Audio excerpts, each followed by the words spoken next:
Hello, everyone. It's me, Becca Harris, and I just wanted to pop in for a minute and read to you a little bit from The Lost Coven, which is book one in my brand new Lost Cove Darklings series, which is a spin-off from the Iron Crown fairy tale. So it's set 17 years after the end of Queen of Ice and Snow. But if you haven't read that series, it's okay. I've written it so that you can jump right into this series and then go back and read the other one if you want to. So I'm going to go ahead and read a little bit from chapter 1, which is from Felicity Hawthorne's point of view. Felicity Hawthorne leaned forward in the uncomfortable desk, propping her head on her hand as she stared out the window. A fat robin hopped among the scattering of fall leaves, its bright red chest melting together with the array of gold, orange, red, and brown foliage. The sky was a brilliant azure blue without a trace of clouds, so clear Felicity was sure she could probably see the ridges all the way to the state line. It was a crime against humanity to be stuck in school on a day like this. Sweet Lord, deliver me from algebra. At the front of the room, Mr. Jarnigan droned on about the identity matrix while scrawling numbers on the board in his messy hen scratch. He needed to trim his mustache, and he kept biting the 2 long hairs with his bottom teeth as he waited for one of the 27 aloof teenagers to answer his questions, which had yet to happen. Felicity had bombed her midterm, so she was already failing Algebra 2, quite miserably in fact. It was something Nan was sure to remind her of as soon as she pulled her progress report from the mailbox that afternoon. Her parents wouldn't care as much, not about math anyway. They'd always been more concerned with her language and history grades, but Nan expected her to excel in everything. It was too bad, really. She hated disappointing her grandmother. Still, there was no hope for her math grade, so there was little use in pretending she gave a crap. She groaned, wishing to be anywhere but Prosperity High as the math lecture continued. Outside, the early October sun was peeking through the canopy of trees, and the temperature was a breezy 65 degrees.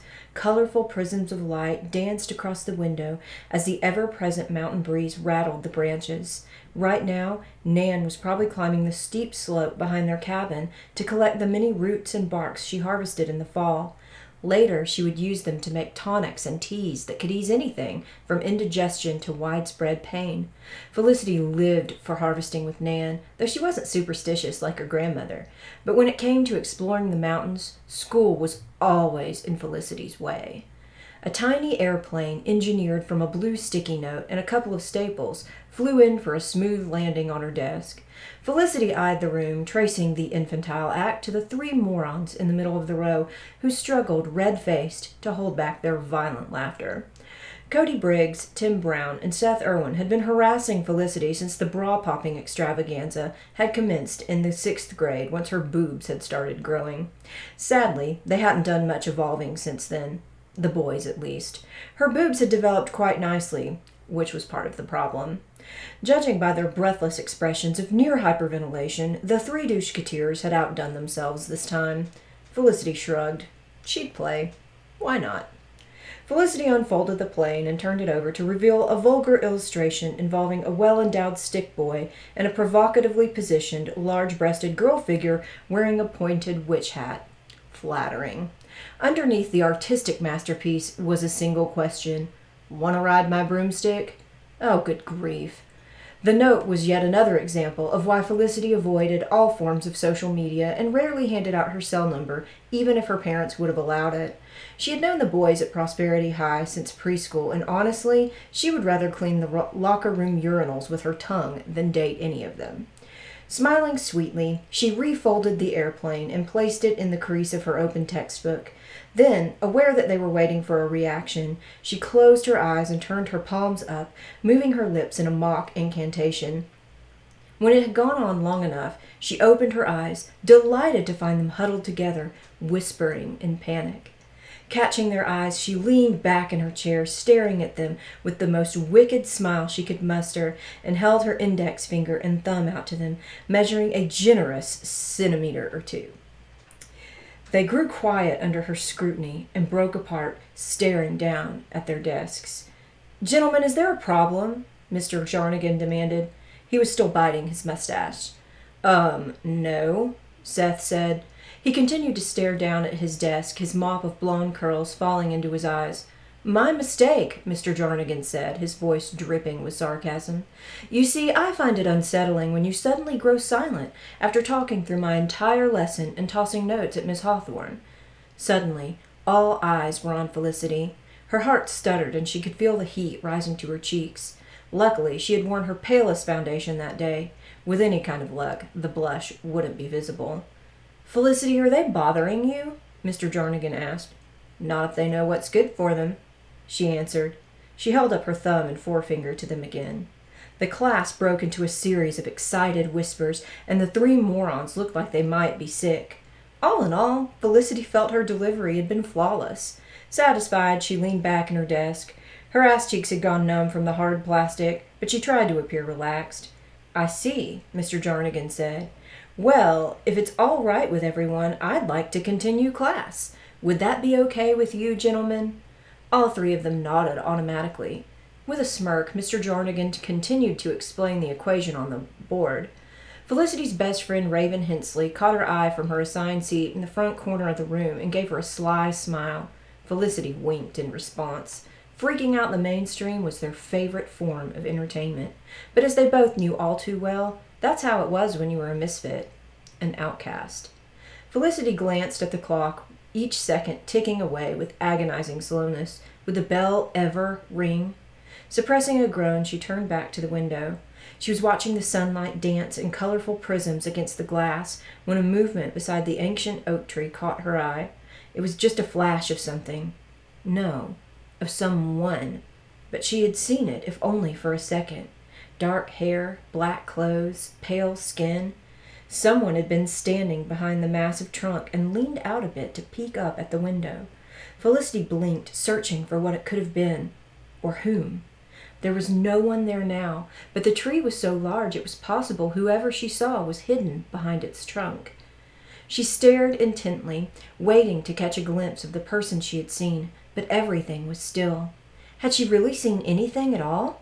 Was it some sort of energy that had materialized for only a moment before disappearing again? Felicity laughed at herself. Clearly, she was taking Nan's old ghost stories too seriously. But still, she could have sworn she saw something. She leaned closer to the window, hoping to increase her line of sight by changing her angle. Suddenly, the second period bell blared through her ears, sending her jolting to her feet. Taking a steadying breath, Felicity closed her book and slid it into her bag as the classroom cleared. She felt shaky, like she was recovering from a surge of adrenaline. You're losing it. Get it together. Raven was waiting for her outside the door. Shaking off whatever it was she had or hadn't seen, Felicity swung her backpack over her shoulder, casting one last look out the window before heading toward the exit. You should have shown Jarnigan the dick pic they drew, Raven said, once they were pushing through the halls. Nah, I'd rather let them think I cast a spell to make their little dinky winkies shrivel up and fall off, she said. It's much more entertaining than getting them suspended. Bet they won't come near me for at least a week. Raven shrugged, fluffing her wild, wine-colored curls with her hand. You're probably right, she whispered. Check it out. She pointed at Seth, Tim, and Cody, who had stopped at their lockers. Seth pulled his girlfriend Libby closer to him, as if Felicity and Raven might hex them both on the spot. Libby, who had never liked Felicity, for whatever reason, glowered at them from heavily lined eyes. It wasn't Felicity's fault Seth flirted with her in the most disgusting way possible. Ignoring Libby's death glare, Felicity gave them all a playful wave, and Raven licked her cherry-red lips and blew them a kiss. They kept walking, not bothering to watch for a response, though she heard one of them whisper, "Witch bitch," as they passed. You'd think people around here would be more in tune with their mountain roots, Raven said. I mean, your Nan just knows a lot about plants and herbal remedies when it comes right down to it. It's not like you're even Wiccan or anything. I know, Felicity said. I mean, Nan's Methodist. She goes to church every Sunday. I don't recall planning by the Farmer's Almanac and selling natural remedies ever being deemed a religion. They all whisper behind our backs in public, but the second they have some ailment the doctors can't treat, they're practically knocking down our door and throwing their money in our faces. Now your parents, on the other hand, Raven began, I could totally believe they're witches. Felicity shrugged. She couldn't argue. Raven was fascinated with her parents, from their Hollywood looks to their Scottish accents. From an outside perspective, Felicity understood why people stared at Lachlan and Lyric Hawthorne. They were both breathtaking.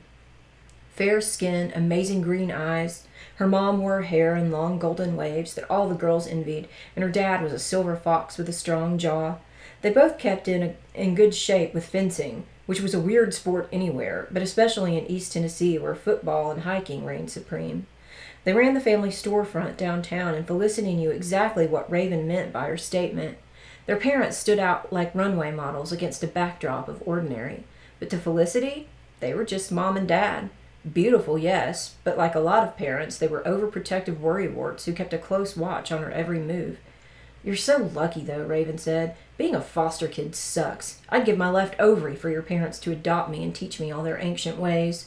"If your mom would sign over her parental rights, they would," Felicity said. "No ovary required."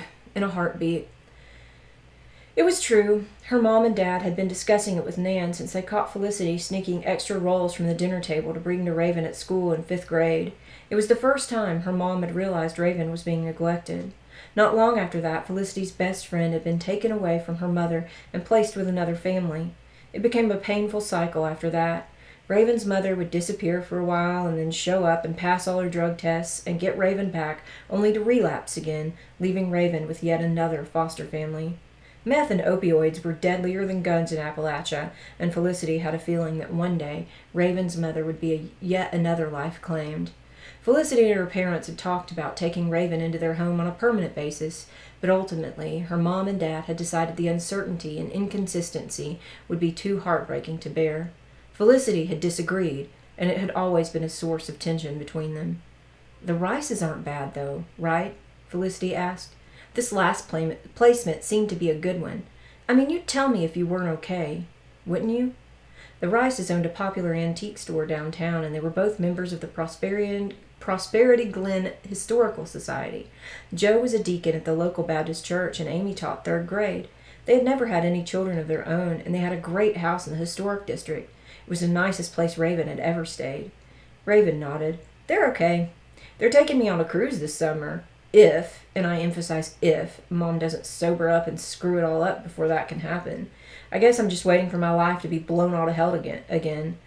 Raven laughed bitterly, the sound of it sinking its sharp claws into Felicity's heart. If she could sacrifice her own left ovary to make Raven's life easier, she wouldn't even have to think about it. "Where are you cruising to?" Felicity asked.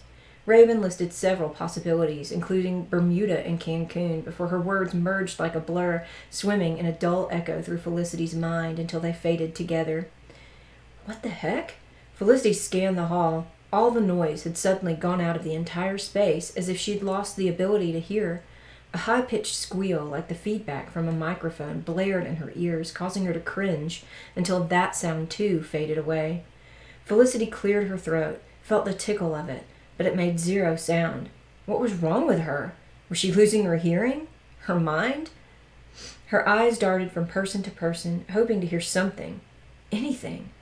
Frantically, Felicity searched the hallway for some sign that someone else had been affected, but Raven's mouth was still moving as she prattled silently away. Students slammed locker doors, dropped books, zipped backpacks, and hurried through the halls. Couples made out against walls, and teachers sipped coffee as they complained about their classes with bleak expressions. Felicity knew the drill. She heard it every day, but in that moment there was no sound to accompany the familiar sights. The fine hairs on the nape of her neck rose with an electric tingle. She stopped abruptly, causing Raven to run into her. Then, feeling as if someone were watching her, Felicity turned around. At the end of the hall, just outside the main office, was a tall guy, someone she'd never seen before, unlike anyone she'd ever seen before. Though she couldn't hear the exhale, Felicity felt the air leave her lungs in a shaky breath. Lean and pale, his ashen skin popped like some gothic dream against spiky hair as black and glossy as a crow's feather. He wore some sort of velvet vest and a white ruffled shirt like some reject from a cosplay convention. His pants were adorned with unnecessary buckles and disappeared into calf-high combat boots that made her wonder if he had just stepped out of a steampunk novel. Sharp cheekbones protruded from his face, and his dark eyes settled on Felicity as if she were the only person in the hall. as if they could devour her as long as neither of them broke the connection. Her heart picked up its pace, hammering a sharp staccato in her chest. The figure that had moved beside the oak tree swam through her memory. Was this who she had seen?